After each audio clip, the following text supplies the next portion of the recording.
الحمد لله رب العالمين والصلاة والسلام على سيد الأنبياء والمرسلين أما بعد أعوذ بالله من الشيطان الرجيم بسم الله الرحمن الرحيم وإذ أخذنا ميثاقكم ورفعنا فوقكم الطور خذوا ما آتيناكم بقوة واذكروا ما فيه لعلكم تتقون صدق الله العظيم اللهم صل على محمد وعلى آل محمد وبارك وسلم رب اشرح لي صدري ويسر لي امری واحلل عقدۃ من لسانی یفقهوا قولی واجعل لي وزیرا من اہلی آمین یا رب العالمین۔ ناظرین کرام السلام علیکم ورحمۃ اللہ وبرکاتہ۔ پروگرام بصیرت القرآن میں خوش آمدید۔ میں ہوں آپ کے ساتھ شجاع الدین شیخ۔ الحمدللہ آج 24واں پروگرام آپ کی خدمت میں پیش کر رہے ہیں اور انشاءاللہ تعالی سورۃ البقرہ آیات 63 تا 67 کا انشاءاللہ ہم مطالعہ کریں گے۔ ناظرین کرام ہمیشہ کی طرح ہمارے نوجوان ساتھی بھی اسٹوڈیوز میں ہمارے ساتھ ہیں۔ السلام علیکم ورحمۃ اللہ۔ وعلیکم السلام۔ خیریت سے آپ لوگ؟ الحمدللہ۔ ناظرین کرام سب سے پہلے ہم سب کی یاد دہانی اور ترغیب کے لیے ایک مبارک فرمان نبی اکرم صلی اللہ علیہ وسلم کا، آئیے قرآن سیکھیں۔ اس حوالے سے فرمان نبوی ہے صلی اللہ علیہ وسلم، اس قرآن کریم کے عجائبات کبھی ختم نہ ہوں گے۔ جامع ترمذی کی روایت ہے، آپ صلی اللہ علیہ وسلم فرما رہے اس قرآن کے عجائبات کبھی ختم نہیں ہوں گے۔ عجیب کی جمع عجائبات، لیکن اردو والا عجیب نہیں، عربی والا عجیب۔ عربی میں عجیب کے معنی ہوتے یونیک اور ریمارکیبل۔ قرآن حکیم کے علم و حکمت کے جو موتی ہیں وہ کبھی بھی ختم نہیں ہوں گے۔ پچھلی مرتبہ جو حدیث ہم نے سمجھی تھی اس میں یہ جملہ تھا، علماء کبھی اس سے سیر نہیں ہوں گے۔ اب بات آئی اس کے عجائبات کبھی ختم نہیں ہوں گے۔ جیسے اللہ کی شان ہر روز ہمارے سامنے نکھر کر آتی ہے اس کی مخلوقات کے ذریعے سے، ایسے ہی اللہ کے کلام کے بھی عجائبات ہر روز ہمارے سامنے نمایاں ہوتے چلے جائیں گے۔ اللہ تعالیٰ سے دعا ہے کہ اللہ تعالیٰ ہمیں اپنے کلام مبین سے مزید ہمارے تعلق کو مضبوط کرنے کی توفیق عطا فرمائے۔ ناظرین کرام الحمدللہ ابتدا میں قرآن حکیم کی تلاوت آپ سماعت فرما چکے ہیں قاری صاحب سے۔ الحمدللہ ماشاءاللہ قاری صاحب باقاعدہ روزانہ اس پروگرام کا آغاز قرآن حکیم کی تلاوت سے کرتے ہیں، اللہ ان کو بھی جزائے خیر عطا فرمائے۔ اب میں آپ کے سامنے آج کی آیات کا ترجمہ رکھ رہا ہوں، سورۃ البقرہ آیات 63 تا 67۔ آئیے ترجمہ سمجھنے کی کوشش کرتے ہیں۔ ارشاد ہوا، اور یاد کرو جب ہم نے تم سے پختہ وعدہ لیا اور تم پر طور پہاڑ کو بلند کیا اور حکم دیا مضبوطی سے تھامو اسے جو ہم نے تم کو دیا، اور یاد رکھو وہ احکام جو اس میں درج ہیں، شاید کہ تم پرہیزگار بن جاؤ۔ پھر منہ موڑ لیا تم نے اس وعدے کے بعد، تو اگر تم پر اللہ کا فضل اور اس کی رحمت نہ ہوتی تو تم ضرور نقصان اٹھانے والوں میں سے ہو جاتے، اور تم خوب جانتے ہو انہیں جنہوں نے نافرمانی کی تھی تم میں سے سبت ہفتے کے قانون کی، تو ہم نے حکم دیا انہیں کہ پھٹکارے ہوئے بندر بن جاؤ، پس ہم نے بنا دیا اس سزا کو عبرت ان کے لیے جو اس وقت موجود تھے اور جو بعد میں آنے والے تھے، اور اسے نصیحت بنا دیا پرہیزگاروں کے لیے۔ اور یاد کرو جب موسیٰ علیہ السلام نے اپنی قوم سے کہا کہ بے شک اللہ تمہیں حکم دیتا ہے کہ ایک گائے ذبح کرو، تو وہ بولے کیا آپ ہم سے مذاق کر رہے ہیں؟ موسیٰ علیہ السلام نے کہا میں پناہ مانگتا ہوں اللہ کی کہ میں مذاق کر کے شامل ہو جاؤں نادانوں میں۔ ناظرین کرام آپ نے ترجمہ سماعت فرمایا سورۃ البقرہ آیات 63 تا 67 کا۔ آئیے سب سے پہلے ربط آیات کی طرف چلتے ہیں کہ آج کی آیات اور گزشتہ آیات کا آپس میں کیا تعلق ہے۔ ربط آیات لکھا ہے، گزشتہ آیات میں بنی اسرائیل پر انعامات اور ان پر ملامت کا تذکرہ تھا۔ ان آیات میں ان کے مزید جرائم اور ان پر ملامت کا مزید بیان ہے۔ آپ غور کر رہے ہیں نا، مستقل یہ سلسلہ کلام جاری، ان کے اوپر انعامات، ان کی نافرمانیاں اور پھر ان پر ملامت اور اللہ کے عذاب کا بیان، وہی تسلسل آج کی آیات میں بھی جاری ہے۔ ناظرین کرام تعارف کی طرف چلتے ہیں، کن موضوعات پر گفتگو رہے گی۔ سب سے پہلی بات، بنی اسرائیل کے احکام شریعت میں حیلے کرنے کا بیان۔ حیلہ، چور دروازے نکالنا، وے آؤٹس نکالنا۔ تو بنی اسرائیل کے احکام شریعت میں حیلے کرنے کا بیان۔ نمبر 2، ایک مقتول کے قاتل کا پتہ لگانے کے لیے گائے ذبح کرنے کا حکم۔ بڑا عجیب معاملہ ہوا، تفسیر آئے گی انشاءاللہ۔ مقتول کے قاتل کا پتہ لگانے کے لیے گائے کو ذبح کرنے کا حکم دیا گیا۔ نمبر 3، اللہ کے حکم کو ٹالنے کی روش کا تذکرہ۔ یہ اڑے ہوئے ہیں، اللہ کتنے انعامات دے دے یہ ناشکری کریں گے اور نافرمانی کریں گے اور ہٹ دھرمی پر اڑے رہیں گے۔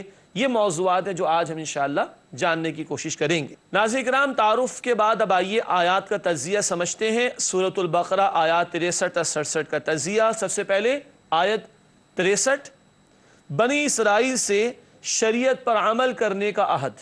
اللہ نے ایک عہد لیا شریعت پر عمل کرنے کے حوالے سے، اس کا ذکر آئے گا۔ آیت 64، بنی اسرائیل کی عہد شکنی یعنی وعدے کو توڑنا، عہد شکنی کا بیان۔ آیت 65، اصحاب سبت یعنی ہفتے کے دن والوں کا ذکر۔ یہ پورا واقعہ ہے، بیان کریں گے انشاءاللہ آپ کے سامنے اور تفصیل مزید بیان ہوگی۔ آیت 66، بنی اسرائیل کے لیے عبرتناک سزا، بندر بنائے جانے کا ذکر بھی آیا ہے۔ اور آخری آیت آج سمجھیں گے، آیت 67 یعنی 67، اللہ کا بنی اسرائیل کو گائے ذبح کرنے کا حکم۔ تو یہ ہیں 5 آیات جو آج انشاءاللہ ہم سمجھیں گے، ان کا تجزیہ آیات 63 تا 67۔ ناظرین کرام، حسب معمول ربط آیات، تعارف اور آیات کے تجزیے کا بیان مکمل ہوا۔ اب چلتے ہیں ترجمہ اور تشریح کی طرف۔ سب سے پہلے آیت نمبر 63 کے حوالے سے بات کریں گے۔ ارشاد باری تعالی ہے، وَإِذْ أَخَذْنَا مِيثَاقَكُمْ وَرَفَعْنَا فَوْقَكُمُ الطُّورَ خُذُوا مَا آتَيْنَاكُمْ بِقُوَّةٍ وَاذْكُرُوا مَا فِيهِ لَعَلَّكُمْ تَتَّقُونَ۔ ترجمہ، ارشاد فرمایا اللہ سبحانہ وتعالی نے، اور یاد کرو جب ہم نے تم سے پختہ وعدہ لیا اور تم پر طور پہاڑ کو بلند کیا اور حکم دیا مضبوطی سے تھامو اسے جو ہم نے تم کو دیا، اور یاد رکھو وہ احکام جو اس میں درج ہیں، شاید کہ تم پرہیزگار بن جاؤ۔ سورہ البقرہ آیت نمبر 63 کا ترجمہ آپ نے سماعت فرمایا۔ آئیے چلتے ہیں تشریح کی طرف۔ سب سے پہلا نقطہ ہم نے آپ کے سامنے رکھا ہے، وہ یہ ہے کہ بنی اسرائیل احکام الہی عطا کیے جانے کی درخواست کیا کرتے تھے۔ فرعون سے تو نجات مل گئی، آل فرعون سے نجات مل گئی، اب ان کی خواہش تھی کہ ہمیں کوئی احکامات ملے اور ہم اس پر عمل کریں۔ تو موسیٰ علیہ السلام سے درخواست کرتے تھے ہمیں شریعت مل جائے، ہمیں کتاب مل جائے، ہمیں احکامات مل جائے، اور ملا تو پھر کیا ہوا؟ وہی ہٹ دھرمی کا معاملہ۔ تو پہلی بات کی درخواست کیا کرتے تھے شریعت کے احکام کے حصول کے حوالے سے۔ لکھا ہے اللہ کی طرف سے کتاب پر عمل کرنے کا حکم دیا گیا کہ مضبوطی سے تھامو اور جو حکم دیے جا رہے ہیں انہیں یاد رکھو۔ تو اللہ نے کتاب بھی عطا کر دی، تورات، اور اللہ تعالیٰ نے احکامات بھی عطا کر دی اس تلقین کے ساتھ کہ ان کی تمہیں پیروی کرنی ہے۔ پھر لکھا ہے ہم نے خوف کی کیفیت طاری کی گئی تاکہ وعدہ خلافی اور نافرمانی سے بچیں۔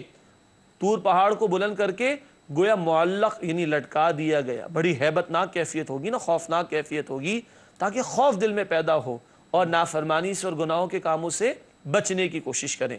تو یہ تھا جو اللہ نے شریعت کی پاسداری کا ان سے عہد لیا اور ایک خلاف معمول ایک کیفیت طاری کی تاکہ خوف پیدا ہو اور یہ شریعت کے تقاضوں پر عمل کریں۔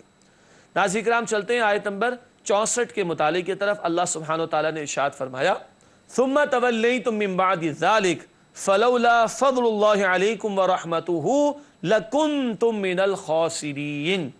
ترجمہ سماعت فرمائیے گا۔ ارشاد ہوا، پھر منہ موڑ لیا تم نے اس وعدے کے بعد، تو اگر تم پر اللہ کا فضل اور اس کی رحمت نہ ہوتی تو تم ضرور نقصان اٹھانے والوں میں سے ہو جاتے۔ اللہ تعالیٰ کے فضل کا بیان آ رہا ہے۔ کیا ہوا؟ ناشکری، نافرمانی اور عہد شکنی کا بیان۔ ذکر ہے کہ عہد شکنی پر فوری پکڑ نہ کی گئی، یہ اللہ کی رحمت ہے۔ ہر بات پر پکڑنے پر آئے تو قرآن 2 مرتبہ کہتا ہے کہ ما ترک من دابۃ فی الارض، زمین پر اللہ ایک جاندار کو باقی نہ چھوڑے، ولکن یؤخرہم، اللہ مؤخر کرتا ہے، فوراً پکڑ نہیں فرماتا۔ انہوں نے بھی نافرمانی کی، عہد شکنی کی، فوراً پکڑ نہیں فرمائی، بلکہ عہد شکنی کے حوالے سے بھی اللہ نے کچھ معافی کا معاملہ رکھا ہے۔ ذکر آگے کہ اللہ کا فضل تھا کہ توبہ اور استغفار کی مہلت دی گئی۔ یہ بڑی قیمتی بات، اللہ مہلت دیتا ہے بندے کو۔ ناظرین کرام،